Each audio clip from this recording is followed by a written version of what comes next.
শুরু হয়ে গেল প্রায় 400 বছরের প্রাচীন কেন্দুলি জয়দেবের মেলা। প্রতি বছরই বীরভূমের অজয় নদের ধারে জয়দেব কেন্দুলি মেলাকে কেন্দ্র করে অসংখ্য পুণ্যার্থী ভিড় জমান। প্রথা অনুযায়ী মকর সংক্রান্তির দিন অজয় নদের তীরে পুণ্য স্নান সারেন পুণ্যার্থীরা। অন্যদিকে সকাল থেকে ঐতিহ্যবাহী রাধা বিনোদের মন্দিরে পুজো দেওয়ার লম্বা লাইন। সব মিলিয়ে জমে উঠেছে কবি জয়দেবের স্মৃতি বিজড়িত বাউল ফকিরদের মেলাটি। 1683 সালে বর্ধমানের রাজা কীর্তিচন্দ্র বীরভূমের অজয় নদের রাধা বিনোদের মন্দির প্রতিষ্ঠা করেছিলেন। এই স্থানটির সঙ্গে কবি জয়দেবের নাম জড়িয়ে রয়েছে। 400 বছরের প্রাচীন এই মন্দিরের গায়ে টেরাকোটার কাজের মাধ্যমে বর্ণিত রয়েছে বহু পৌরাণিক কাহিনীসমূহ। রয়েছে নানান দেবদেবীর মূর্তি। এই জয়দেব মেলা মূলত বাউল ফকিরের মেলা হিসেবেই পরিচিত। মকর সংক্রান্তির ভোর থেকে শীত উপেক্ষা করে অজয় নদের জলে স্নান সারলেন পুণ্যার্থীরা। পুণ্যস্নান সেরে রাধা বিনোদের মন্দিরে পুজো দেওয়ার রীতিও বজায় ছিল। ভিড় থাকায় এই বছর জয়দেব মেলায় কড়া নিরাপত্তার ব্যবস্থা করা হয়েছে। স্নানের ঘাট এবং অন্যান্য জায়গায় নিরাপত্তার জন্য সিভিক ভলেন্টিয়ার সহ প্রায় 2600 পুলিশ কর্মী মোতায়েন রয়েছে। নিরাপত্তার দায়িত্বে রয়েছেন ডিআইজি, এসপি, এসডিপিও পদমর্যাদার অফিসারেরা। 100টির বেশি সিসি ক্যামেরা বসানো হয়েছে। রয়েছে ওয়াচ টাওয়ার, সেখান থেকে চলছে নজরদারি। 24টি পুলিশ অ্যাসিস্ট্যান্ট বুথ, ইফটিজিং, কেপমারি রুখতে একাধিক অ্যান্টি ক্রাইম টিম ও মহিলা পুলিশও রয়েছে। এছাড়াও চলছে ড্রোন ক্যামেরায় নজরদারি। এবার স্থায়ী আখড়া ছাড়াও 300টির মতো অস্থায়ী আখড়ার অনুমতি দিয়েছে প্রশাসন। প্রায় 650টি স্টল রয়েছে মেলায়। উন্মুক্ত মলমূত্র ত্যাগ রুখতে নদীর তীরে 1000-এরও বেশি অস্থায়ী শৌচাগার নির্মাণ করা হয়েছে। সব মিলিয়ে জমজমাট প্রাচীন ঐতিহ্যবাহী জয়দেবের মেলা। বুধবার পর্যন্ত চলবে এই মেলা।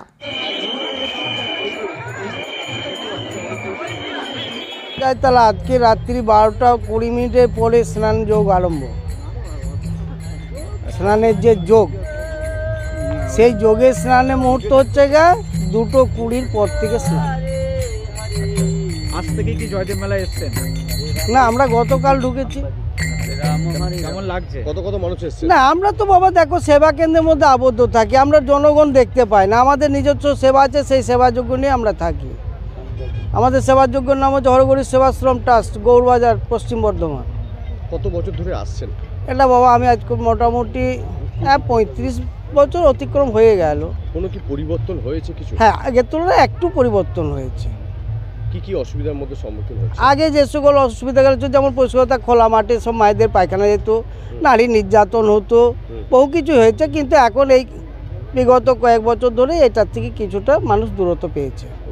রাতের দিকে কেউ বাইরে যেতে পেত না, অনেক অত্যাচারও হয়েছে। এখন তারা কিছুটা সুস্থভাবে এসেছে। আপনার নাম? তাপসগিরি নাগা বাবা।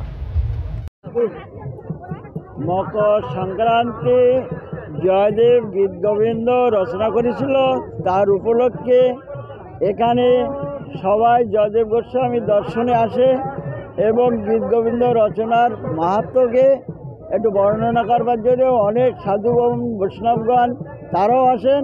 এবং আজকে মকর সংক্রান্তি স্নান করলে অশ্বমেধ যজ্ঞ লাভ হয় এবং ভক্তগণের সবার উন্নতি হয় এবং মনস্কামনা পূর্ণ হয়।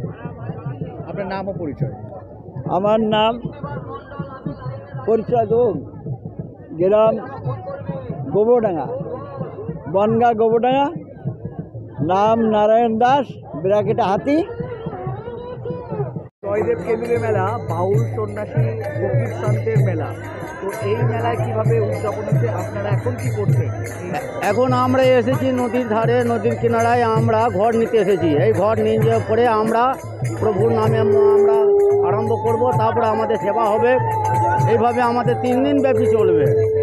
আমরা সকলেই কিন্তু আমরা একত্রিত মিলে গঙ্গা স্নান করে আমরা ভগবানের নামে আমরা কিন্তু আনন্দ উপলব্ধি করতে চাই এবং সমস্ত সাধুগুরু বৈষ্ণবদের দর্শন করতে চাই। এবং এইভাবেই আমরা কিন্তু জয়দেব মেলায় এসেছি এবং এই জয়দেব মেলায় আমরা সমস্ত আনন্দ উপভোগ করে আমরা বাড়ি যাব। আজকে স্নানের মাহাত্ম্য কি আছে? আজকে স্নানের মাহাত্ম্য হচ্ছে যে জয়দেব আমাদের মকর সংক্রান্তির দিন তিনি তো গঙ্গাসাগরে যাচ্ছেন এবং সেইখানে গঙ্গাসাগর থেকে জয়দেব ধাম আজকে বলেছে যে ভগবান রাধা মাধব বলেছেন যে এই মকর সংক্রান্তির দিনেই আমি কিন্তু সংক্রান্তির দিনে আমি স্নান করব এবং এইখান থেকে তোমার মোক্ষ লাভ হবে।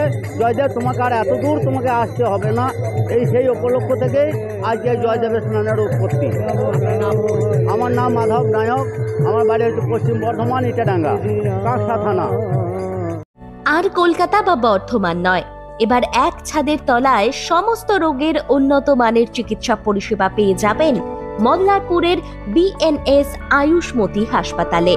বিএনএস আয়ুষ্মতি হাসপাতাল, বাহিনা মোড়, NH14, মল্লারপুর।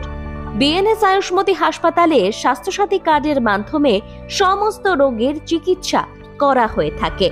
আমাদের এখানে রয়েছে উন্নত মানের যন্ত্রপাতির আধুনিক অপারেশন থিয়েটার, ICU, CCU ও উন্নত মানের ল্যাবরেটরি। বিএনএস আয়ুষ্মতি হাসপাতাল, মল্লারপুর।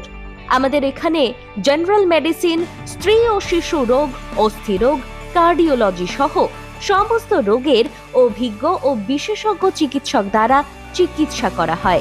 আমাদের এখানে কিডনির ডায়ালিসিসও করা হয়। আমাদের ঠিকানা বিএনএস আয়ুষ্মতি হাসপাতাল, মল্লারপুর, NH14, বাহিনা মোড়ের কাছে।